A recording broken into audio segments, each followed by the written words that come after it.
ஒரு புதுசா கல்யாணம் ஆன ஹஸ்பண்ட் அண்ட் ஒய்ஃப் வந்து தனி குடித்தனம் போறாங்க.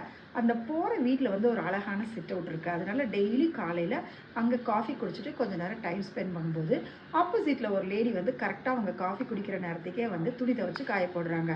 அப்போ இந்த ஒய்ஃப் சொல்றாங்க ஹஸ்பண்ட் கிட்ட, அவங்க துவைச்ச துணியில அழுக்கு போகவே இல்ல அப்படின்னு சொல்றாங்க. ஹஸ்பண்ட் அமைதியா இருக்காரு. டெய்லியும் காலையில வந்து அவங்க காஃபி குடிக்கும்போது, அவங்க துவைக்கும்போது இவங்க சொல்லிக்கிட்டே இருக்காங்க, அழுக்கே போகல அப்படின்னு சொல்லிட்டு.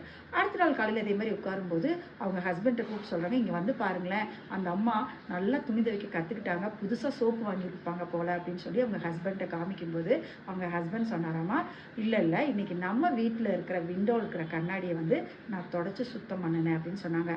ஆமாங்க, நெறைய நேரங்கள்ல நம்ம கிட்ட இருக்க தவற பார்க்காம, நம்ம அடுத்தவங்க கிட்ட இருக்கிற தவறையே வந்து பார்த்துட்டு இருக்கோம். இதுதான் பைபிள் அழகா சொல்லுது. "உன் கண்ணில் இருக்கிற உத்திரத்தை பார்க்காமல், உன் சகோதரன் கண்ணில் இருக்கிற துரும்பை பார்க்கிறது என்ன?" அப்படின்னா, நம்ம கண்ல பெரிய அழுக்கு, பெரிய மரம் மாரி ஒரு தவறுகள வச்சுட்டு, அது நம்ம சகோதரன் கண்ல ஒரு சின்ன குச்சி இருக்கும். அத பார்த்து நம்ம குறை சொல்லிட்டு இருக்கோம். இதனால தாங்க பல நேரங்கள்ல நம்ம ஆசீர்வாதங்கள இழந்து போறோம். அதனால முதல்ல நம்ம கிட்ட இருக்க தவறுகள வந்து நம்ம சரிப்படுத்த ட்ரை பண்ணுவோம். அப்பதாங்க வந்து நம்ம வாழ்க்கை வந்து சந்தோஷமா இருக்கும்.